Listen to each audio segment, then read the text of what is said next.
Assalamualaikum warahmatullahi wabarakatuh.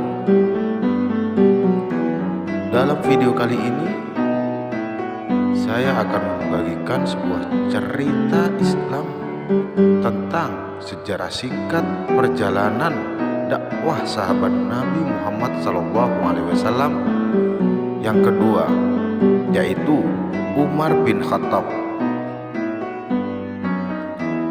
Namun sebelum lanjut, kembali saya mengajak Anda untuk terus mendukung channel ini dengan cara menekan tombol subscribe dan nyalakan tombol loncengnya agar kalian mendapatkan notifikasi video terbaru dari channel ini.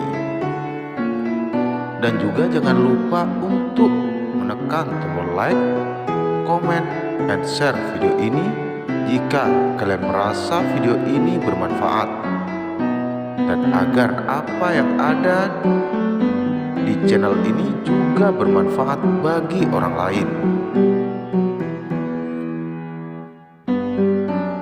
Umar bin Khattab lahir di kota Mekah 4 tahun sebelum kelahiran Nabi besar Muhammad SAW. Umar memiliki nama lengkap Umar bin Khattab bin Nufail, keturunan Abdul Uzza al-Quraisy dari suku Adi.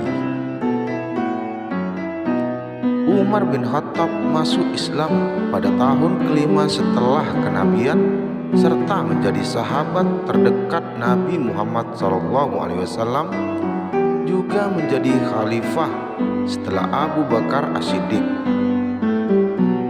Setelah masuk Islam, Umar menjadi orang kepercayaan Nabi Muhammad SAW sekaligus penasihat utamanya.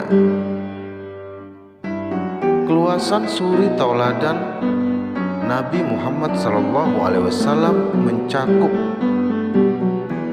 semua aspek hidup dan kehidupan. Siapapun yang mengenal Rasulullah SAW pasti tak kuasa untuk tidak mencintainya, untuk tidak terpesona oleh kepribadiannya.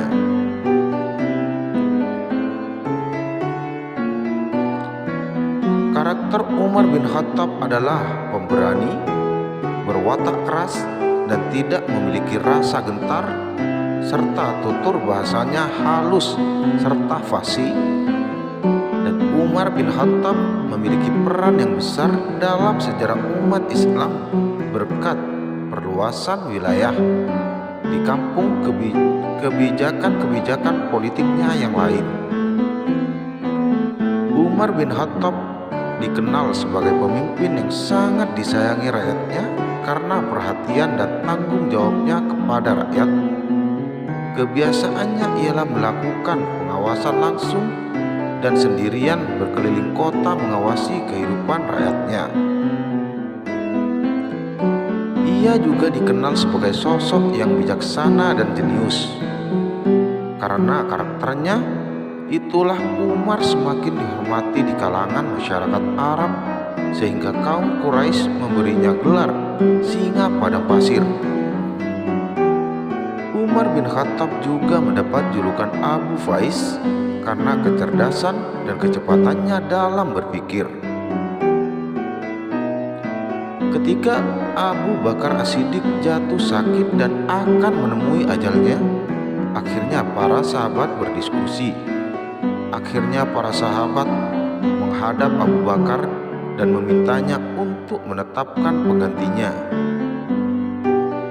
Kemudian Abu Bakar As-Siddiq memanggil Utsman bin Affan dan meminta pendapat kepada Utsman mengenai siapa yang layak dijadikan penggantinya. Utsman mengusulkan nama Umar bin Khattab. Kemudian Abu Bakar memerintahkan untuk menuliskan surat wasiat tentang penggantinya, yaitu Umar bin Khattab. Setelah Abu Bakar meninggal, kemudian para sahabat sepakat untuk membuat Umar bin Khattab sebagai khalifah. Umar diangkat menjadi khalifah pada tahun 634 Masehi. Berikut 3 keberhasilan Umar bin Khattab. Islam mengambil alih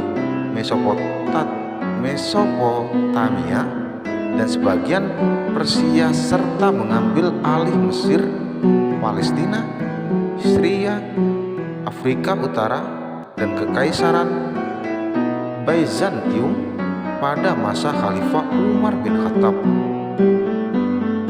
Terdapat 2 negara adidaya pada masa itu, yaitu Romawi dan Persia. Keduanya telah ditaklukkan Islam pada zaman Umar bin Khattab.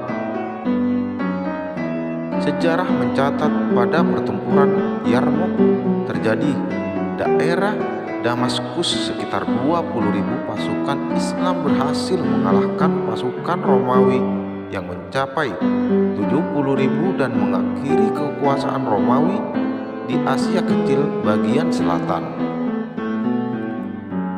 Umar bin Khattab melakukan aktivitas reformasi secara administratif dan mengontrol kebijakan-kebijakan publik.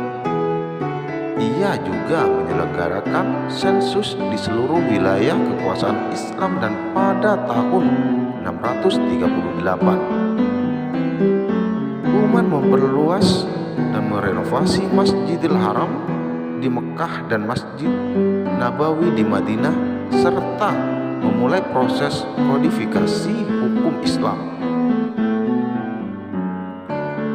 Tahun ke-17 Hijriah, Umar bin Khattab mengeluarkan keputusan bahwa penanggalan Islam hendaknya mulai dihitung saat peristiwa hijrah.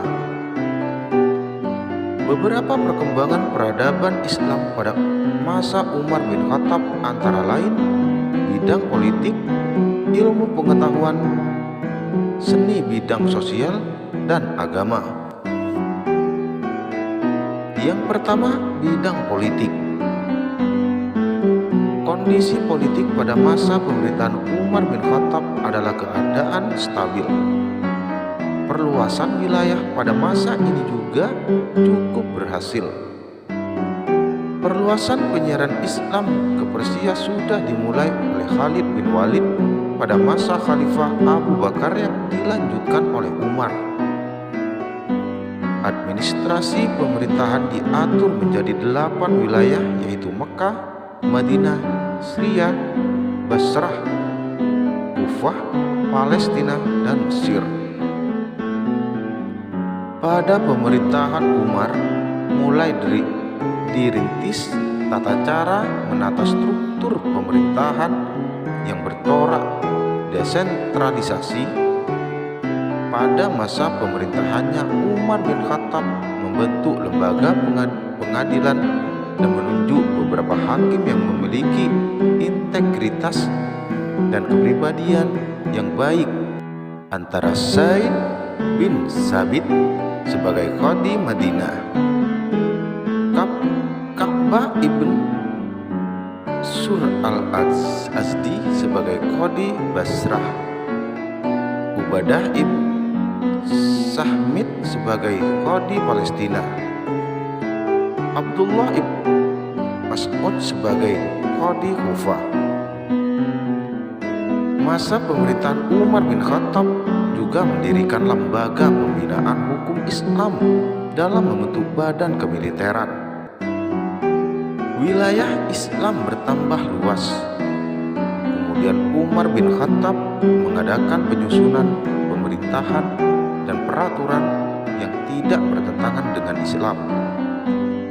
Kemudian Umar menyusun administrasi tata negara dengan membuat khalifah atau Amirul Mukminin berkedudukan di ibu kota Madinah, gubernur atau wali berkedudukan di ibu kota provinsi.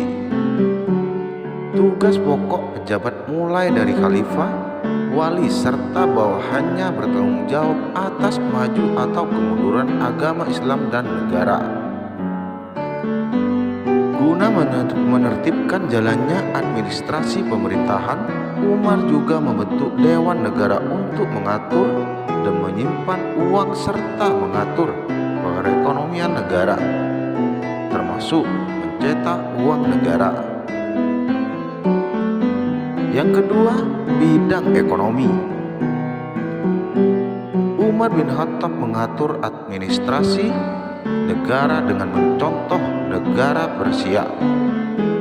Pada masa itu diatur serta ditertibkan sistem pembayaran gaji dan pajak tanah.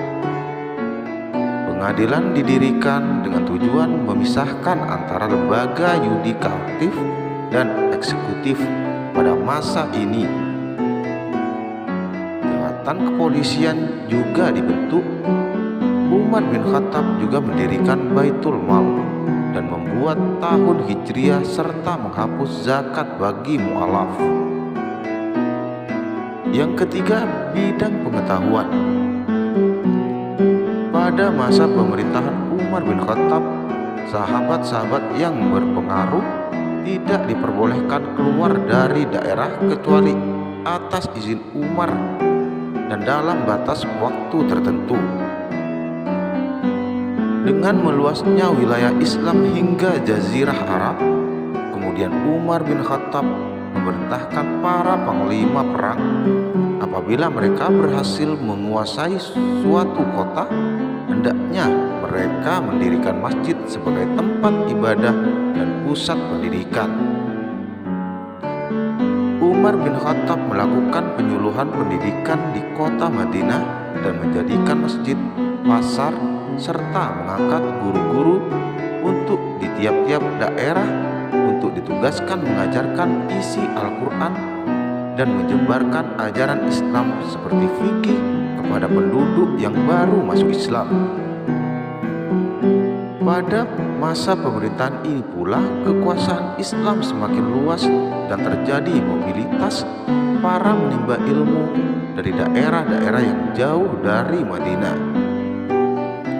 Semangat menimba ilmu mengenai agama Islam ini mendorong lahirnya sejumlah disiplin-disiplin ilmu keagamaan.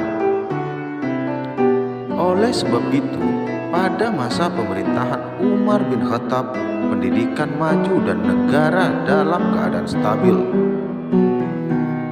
Hal tersebut terjadi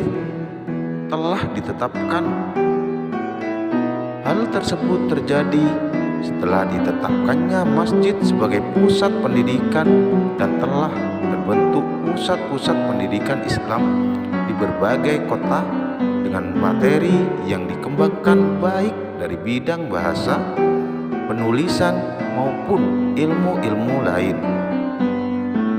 Masa pemerintahan Umar bin Khattab berlangsung dari 634 Masehi hingga 644 Masehi.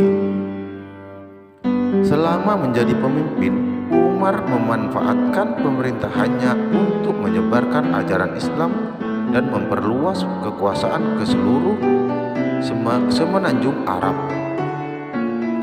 Sebelum Umar meninggal, Umar mengangkat Dewan Presidium untuk memilih pemimpin pengganti dari salah satu anggotanya, antara lain Utsman, Ali Zubair, Sa'd bin Abi Waqqas, Thalhah, dan Abdurrahman bin Auf. Sosok Umar bin Khattab juga merupakan seorang yang gemar bersedekah. Demikianlah sejarah singkat perjalanan dakwah sahabat Nabi yang kedua, yaitu Umar bin Khattab.